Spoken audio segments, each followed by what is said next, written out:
दोस्तों, आम आदमी पार्टी के कम्युनिटी टैब से इस मीम को शेयर किया गया है जिसमें आप देख सकते हैं ऊपर की पिक्चर है चुनाव से पहले प्रधानमंत्री नरेंद्र मोदी जी यहाँ पर 450 रुपये में सिलेंडर देने का वादा कर रहे हैं, जनता को आस दिला रहे हैं। तो वहाँ पर वोटर्स काफ़ी खुश दिखाई दे रहे हैं, उन्होंने प्रधानमंत्री मोदी जी को वोट कर भी दिया। लेकिन नीचे की पिक्चर है इलेक्शन के बाद की। जैसे ही मोदी जी ने 450 का सिलेंडर उठाया, नीचे रखा हुआ है घंटा, यानी 450 के सिलेंडर देने के नाम पे मोदी जी ने जनता को घंटा दे दिया है। तो ये बात है एक्चुअली मध्य प्रदेश की, जिसमें वादा किया गया था कि इलेक्शन अगर हम जीतेंगे तो 450 में सिलेंडर देंगे। बड़ी बड़ी मीडिया में भी ज़बरदस्त मार्केटिंग एडवर्टाइजमेंट चलाए गए कि मोदी जी 450 में सिलेंडर देंगे। न्यूज़ नेशन में भी चलाया गया, आज तक जैसे बड़े चैनल में भी चलाया गया। लेकिन इलेक्शन जीतने के बाद भाजपा इस बात से मुकर चुकी है। तो इसी वजह से सामाजिक कार्यकर्ता सरकार पे ज़बरदस्त तरीके से प्रेशर बना रहे हैं कि वो अपना वादा पूरा करे। तो हो सकता है इस प्रेशर के बाद, ज़बरदस्त प्रेशर के बाद, हो सकता है सरकार अपना वादा पूरा कर भी ले।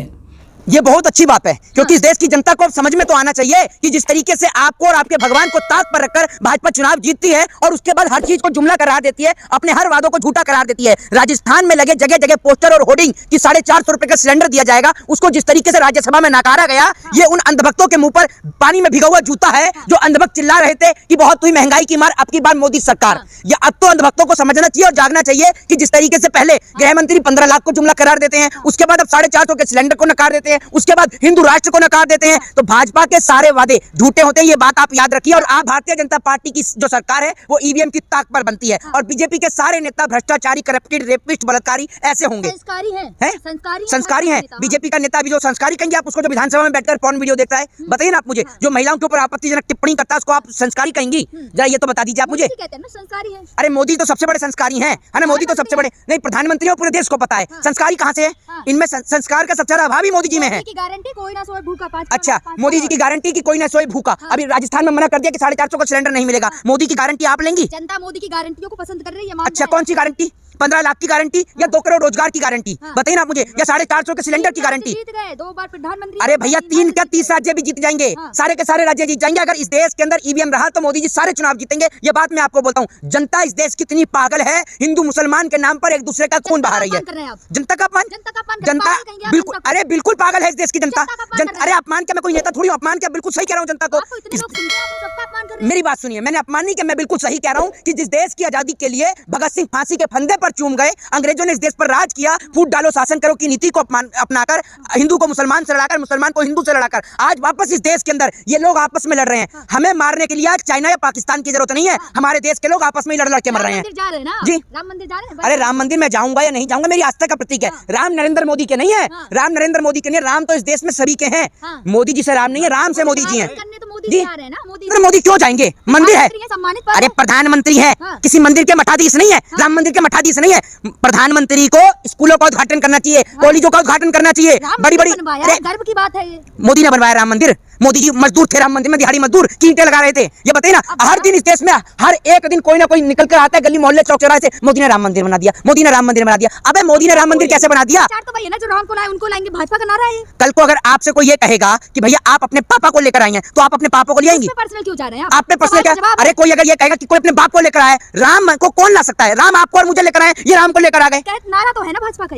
भाजपा तो कल को ये कहेगी कि ये चवनप्राश, जो गोबर पड़ा है चवनप्राश है, तो खा जाएंगे नारा देने की। तो मानती है जनता, तो बेवकूफ है, जनता बेवकूफ है, तभी तो जनता के भगवान का जो उपहास उड़ाया जा रहा है। पत्रकारों का अपमान, कभी जनता का अपमान, मोदी जी का अपमान, किस का अपमान करेंगे? अरे मेरी बात सुनिए, मैं इस देश में रहता हूँ, इस देश को आपकी तरह आंखें बंद करके बर्बाद होते हुए नहीं देख सकता। आपके तो आंखों पे जो भक्ति का चश्मा चढ़ा हुआ है, गुलामी का काम किया तो बता दिया। तो आप क्या चाहती है? नहीं, आप क्या चाहती हैं? आपको खुश करने के लिए मैं मोदी की तारीफ करूं? है आपको खुश करने के लिए आप हैं क्या? आप हैं क्या जो आपको खुश करने के लिए? कौन सा अच्छा काम किया मोदी ने? अरे अच्छे काम किए, क्या अच्छा काम किया, बता दो मोदी कितना अच्छा काम। 5 किलो अनाज मिलेगा, शौचालय बनवाए हैं, स्कूल खोले हैं, एयरपोर्ट बनाए हैं। 2014 से पहले आप ये समझिए हम लोग बुरा पहन के घूमते थे। मेरा जन्म 2014 के जो है वो बाद ही हुआ है, इनका जन्म भी 2014 के बाद हुआ है, इनके पिताजी का जन्म भी 2014 के बाद हुआ है। 2014 से पहले, 2014 के बाद ही मिला। हाँ, असली आजादी जो है वो 2014 के बाद मिली है। उससे पहले तो ये किसी अंग्रेज के घर में गुलामी करती थी। आप अंग्रेज के घर में गुलामी करती थी 2014 से पहले? क्यों जा रहे हैं? क्यों ना जाए? अरे क्यों ना जाए?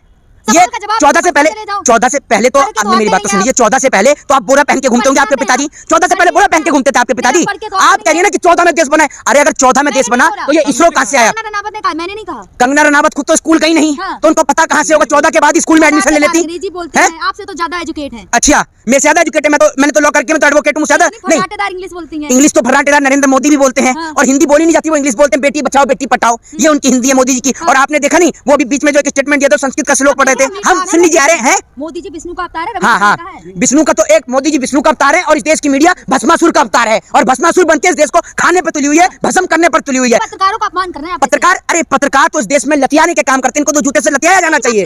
हाँ रवि, आप सुधीर चौधरी की अपमान कर रहे हैं। हाँ हाँ हाँ, सुधीर चौधरी तो बहुत संस्कारी है, तिहाड़ रह के आया सुधीर चौधरी। आपका पता है आपको? आपका दीपक चौरसिया टैग पी कर जो है अंदर घुस जाता है। कितनी अच्छी न्यूज दिखाते हैं, पल पल की खबर दिखाते हैं। पल पल की खबर दिखाते हैं आपके सुधीर चौधरी। तिहाड़ में की खबर तो नहीं दिखा रहे थे। जवाब मिला ना जब स्मृति ईरानी बोलती है कि मैं अगर आपको तिहाड़ को लेकर बोलूं फिर क्या होगा। ये ऐसे पत्रकार हैं कि इनको बीजेपी जलील करती है, और ये जलालत की जिंदगी जीते हैं, उसके बाद भी भाजपा का ही दूता चाहते हैं। अच्छे काम की वो दिखाएंगे ना। कौन सा अच्छा काम? क्या आज अच्छे काम मोदी के आप गिनवा दो। मेट्रो से आते हैं ना, कहीं भी देखे मोदी जी के पोस्टर लगे अच्छे कामों के, तब ये लो जी, कौन से अच्छा काम जरा बता दो। हाँ, मैं तो महिलाओं को सम्मान, किसानों को सम्मान निधि मिल रहा है। अच्छा, कितना सम्मान निधि मिल रहा है? हाँ, है? 2000 रुपए। है? 2000 रुपए। 2000 रुपए किसान को सम्मान निधि मिल रहा है। मैं आपसे कहता हूँ अगर मैं आपको 2000 रुपए दूं हाँ। तो आप ये सब छोड़ देंगे काम अपना? आपके पास होंगे ही नहीं तो देंगे। नहीं, अरे मैं 2000 रुपए, आप मेरी बात तो सुनिए, आपको मैं 2000 रुपए देता हूँ, आप टेंशन मत लीजिए। ये लीजिए, मैं इनको 2000 रुपए। अरे आप पैसे दिखा रहे हैं, आपके घर पे भी सीबीआई ईडी आएगी। अरे सीबीआई ईडी आएगी, मेरी बात सुन लीजिए। इस देश में हम सावरकर को, गॉडसे को मानने वाले नहीं है, ये बात आप याद रखिए। ये सुन लीजिए, ये माइक लेने से ना कोई इस देश में पत्रकार नहीं बन जाता, ये दलाली करने से पत्रकार नहीं है। आपको मोदी जी का अपमान करने से, मोदी जी का ये लो, मैं पूछ रहा हूँ 1971 क्या हुआ? ये कहने मोदी जी का अपमान, मैंने कौन सा अपमान कर दिया मोदी का? बताइए ना। मोदी ने तो देश का अपमान कर रखा है पूरे विदेश में जा जाकर, कभी जाके कहते हैं कितने विदेश घूम के आई हो आप? कौन से विदेश घूम के आ गए आप? कौन सा डंका बज रहा है? आज भारत देश की इकोनॉमी खराब हुई पड़ी है, कर्जा दिन प्रतिदिन बढ़ता जा रहा है, ये कह रहे हैं डंका बज रहा है। देश को बर्बादी की तादाद पर लाकर खड़ा कर दिया इन लोगों ने। अरे हाँ, मोदी है तो मुमकिन है, बेरोजगारी मुमकिन है, महंगाई मुमकिन है, बेटियों के साथ बलात्कार मुमकिन है। ये देख रही है, ये मोदी है तो मणिपुर में महिलाओं को निर्वस्त्र कर घुमाया गया। अगर मोदी नहीं होता तो वो जो जिन्होंने महिलाओं को निर्वस्त्र कर घुमाया ना, वो बीच चौराहे पर फांसी पर टांगे जाते। मोदी है तो इस देश में अडानी है, और मोदी नहीं है तो अडानी भी नहीं होता। ये बात याद रख लीजिए। देखिए ना, ऐसे प्रधानमंत्री है, धरती से जुड़े हुए, भीख मांग कर आए, चाय बेच कर आए, गर्व होना चाहिए आपको। भीख मांग के आए? ये इतना झुटला प्रधानमंत्री है, झुट्टा प्रधानमंत्री है कि आपको क्या बताएं। कहता है मैं भीख मांग के आया हूं। भाई एक बात मुझे बता, जिस समय में आदमी 8वीं पास करके, अरे चुप रहो भैया, बहुत सम्मानित पद देख लिए, देश को पूरा गर्त में ढकेल दिया। आप सम्मान क्या करेंगे? गोली मार देंगे, जेल में बंद कर देंगे। ना हम इनकी जेल से डरते, ना हम इनकी गोली से डरते, ना तो हम सावरकर है, ना हम गॉडसे हैं। हम इस देश में अंबेडकर के संविधान को मानने वाले, राजगुरु सुखदेव और भगत सिंह को मानने वाले। क्यों? इसलिए बोलते हैं ताकि कल को इस देश की आने वाली पीढ़ी, हमारी पीढ़ी हमसे ये ना कह सके कि जब देश बर्बाद हो रहा था उस वक्त आप कहां थे।